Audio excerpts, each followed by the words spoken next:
माय पाहुणे होते आणि ह्याच भलकणी वेळात तिले आज वेळाने आले सुचलं कामही राहिले माये सारे तिच्या इकडून करून घेणं. त्याच्यानंतर स्वयंपाकही राहिला. त्या पाहुण्यासाठी स्वयंपाक नाही करावं लागत का? पण अधिक नाही लिहिली माय कधी येते काय माय. वजना बाई लवकर ये व माय पाठव बापा तिले नाही तर माय तर धांदलच होणे आज. तुम्ही आज एवढ्या घर फिरून राहिल्या. तिने माय जनाबाई मी तुमची वाटच पाहून राहिली होती. आज येते माघारी पाहुणे मला आत्ताच फोन आलता अर्धा तास अगोदर. हा म्हटलं आता तुम्हाला झाला वेळ आता तुम्ही येता का नाही येत. पोळ्या टाका लागतील त्यासाठी मला वेळेवर. तुम्ही काय करा कणिक भिजवा आणि पोळ्या टाकून द्या आणि मी भाजी गिजी करतो पण तेवढं करा बा तुम्ही. काही सुचून नाही राहिलं माय बाई त्याची तुमच्या घरी. माय बहीण येते माझा बाई येते आणि त्याचे लेकरं येते. मग लेकराला भुका नाही लागत काय एवढ्या दुरून प्रवास करून आल्यावर. वेळेवर सांगत मला तिनं काय येतो बा म्हणून फोन करून ना. म्हटलं आता बाई जनाबाई आली पाहिजे नाही तर माहिती सर अवकातच आहे म्हटलं माय. किती वेळ आहे ते आले नाही 2-3 तास आहे 2-3 तास येतो म्हणे. मग काय तुम्ही टेन्शन घेता अर्ध्या तासाचा स्वयंपाक एवढं टेन्शन घेत असते का माय काही पण. मी जनाबाई असल्यावर तुम्हाला काय टेन्शन घ्यायची गरज आहे. आता मी काय अर्धा तासात बसली पुरा स्वयंपाक करून देते त्याला तुम्ही दळदळ तट वाढून दे जा. काय एवढं मोठं टेन्शन घ्यायची गोष्ट राहिली हे. भिजवा मग जनाबाई कणिक येतो मी लगेच तुमच्या मागच. बरं झालं बाई जनाबाई आली असतं बापा एकटीनं. ती आई आम्ही आलो ते साजरे आहे हो माय लेकरं लय मोठे मोठे दिसून राहिले हो माय लेकरं. आई आलंय थकले असून या मा बसा. हाय पायता किती मोठे झाले हो माय तुम्ही. कशा दिसे लहान लहान लहान लहान किती मोठे झाले हो माय. बातच वाटते बाई लेकरं. बरं आम्ही तेवढंच नाव काय आम्ही काय मोठं हाव नाही काय. तुम्ही मोठे झाले आम्ही मोठं व्हा. ओ यष्टा गिष्टा बरोबर भेटला ना जायला भेटला ना तुम्हाला बरोबर बसाले.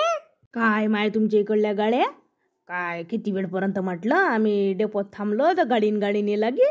इकडल्या तर मार गाड्या आहे पण इकडली एक गाडी नाही आहे. मला असं वाटतं कधी गाडी लागते कधी 3 तास बसा लागला माझ्या डेपोत. इकडलं तोंड पाय ना तिकडलं पाय ना इकडे पाय ना तिकडे पाय ना याला विचारणं त्याला विचारणं आणि त्या आगारवाल्याला विचार तर थई मला सांगे 2-3 तास टाईम आहे म्हणे. किती वेळ बसा लागलं माय त्या गावात आले. लस तू गाव डोंगर दिसून राहिलं माय. बापा एवढ्या वेळच्या उभ्यावर थकले असेल ना बस स्टॉपवर बसा. टिकून मग मोठी आई गाडी सापडली बिचारे. गाडी सापडली तर मग गाडीत आम्ही उभं होतो. एक बुड्यापाशी म्हटलं लय मोठी जागा होती आप्पाजी बसू दे ना. पण आप्पाजी कायचे लय भारी बुडा होता हो बाई तो. आणि बिचारे निसता काय म्हणे तुम्हाला येता नाही येत काय पहिले बसता नाही येत काय आम्हाला कुठं जागा आहे आम्ही तुम्हाला कुठं जागा द्या. असा कसा करे किती मोठी जागा होती म्हटलं बसाले पण उल्लीशी नाही सरकलं म्हटलं ते आप्पाची. हो बाई काही टरलेलंच असते किती काही जागा मागितली तर देत नाही बाई. बाबा नाही आले हो पाहून नाही आणलं तुझ्या बाबाले. हो मोठी आई आमचे कांदे काढणं होते. मग माय बाबा कशीन इथं आले तर मग कांद्यावर लक्ष कोण देईन एकटेच आहे. आणि आम्हाला म्हणे तुम्ही चालले जा तुमच्या मोठी आईच्या इथं म्हणे राम नाही लागून तर म्हणे. पण माया काही होत नाही म्हणे येणं म्हणून आले नाही तर माझ्या बाबाही आले असते. पुसकी किती झाला हो तुले. नाही मा या वर्षी तर भल्लच पडलो मार्केट. कायचं बिचार पिकलंय कमी आणि त्याच्यात भावही लय कमी आहे बिचारा कापसाले. मजुरीले तर लय पैसे लागून गेले. तुरीगिरी कशा झाल्या होत्या घरी. कायच्या तुरी 1.5 पोते झाल्या नाही तेव्हा मार होती. यावना भाव हाय तर कमी झाल्या. 1.5 पोत्यात काय होते घरीच खाले पाहिजे तेवढ्या. कुठं काहीच पिकलं नाही माय काय करतात.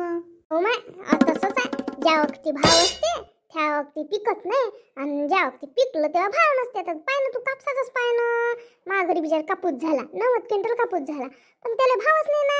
शेवटी काय मग हलका होऊन जाते कापूस. शेवटी विकून टाका लागते आपल्याला. भावच नाही तर काय करतो बिचार काही दिवसांनी विकूनच टाकतो मी. तुम्ही हातपाय गीतपाय धुवा मग आपण जेवायची तयारी करतो. माझ्या घरी बाई आली आहे स्वयंपाक आले ते पोळ्या टाकून राहिले तुम्ही चांगला गरम पोळ्या जेवून घ्या काही वेळ करू नका. ती त्या घरी स्वयंपाक आली आहे का व बिचारे माय पाय गे दुखते हातही दुखते म्हणून मी ठेवली. आता माईचा माणूस आहे म्हणे ठेवून दे म्हणे म्हणून मी ठेवून दिली आता बाई. लाव पोट्टे हातपाय गीतपाय धुवा काही बसू नका. बसून राहिलं म्हणजे थकल्यासारखं लागते. हातपाय धुतले म्हणजे फ्रेश वाटते. मग वाटते पाहुणी ना आत्ताच आल्या ह्या पोळ्या आत्ताच झाल्या.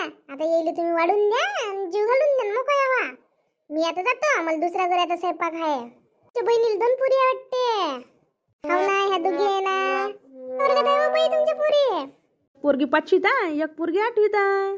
त्या साजरे आहे हो माय पाहाले. तुम्ही करा आरामशीर जेवण घेऊन. मला दुसऱ्या घरच्या पोळ्या टाकायला जायला लागते.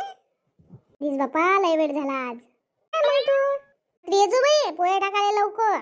तो ना बा येऊ द्यायची बाई कामवाली मस्त बोलते. हो बाई लय चांगली आहे ती, लय चांगली बाई आहे. त्या दिवशी जास्तीचं कामही करते हो ती, लय चांगली आहे. गरीब बाई आहे आणि कोणते काम करते अशी नाही आहे, हे कळणी आहे. तूच पाहिजे बाई. किचन किचन तर भली मस्त केली होती. आता सगळंच व्यवस्थित करून घेतलं. हो बाई मी म्हटलं आता एकच डाव करायला लागते माहितीच्या माणसाला. म्हटलं करून घ्या म्हटलं, काही रे 10 वेळा करायला पुरत नाही. पैसे आहे सारा आहे आणि काय टाइमपास करायचा म्हटलं. या म्हटलं त्याच्यात नाहीतर डबल डबल लय काम पैसे लागते म्हटलं. आत्ताच करून टाका म्हटलं हे सगळं. माय वाळत जाते. आता करून टाकलं ते मोकळे होते. कुठे चिंके कुठे गेला काय दिसूनच नाही राहिला.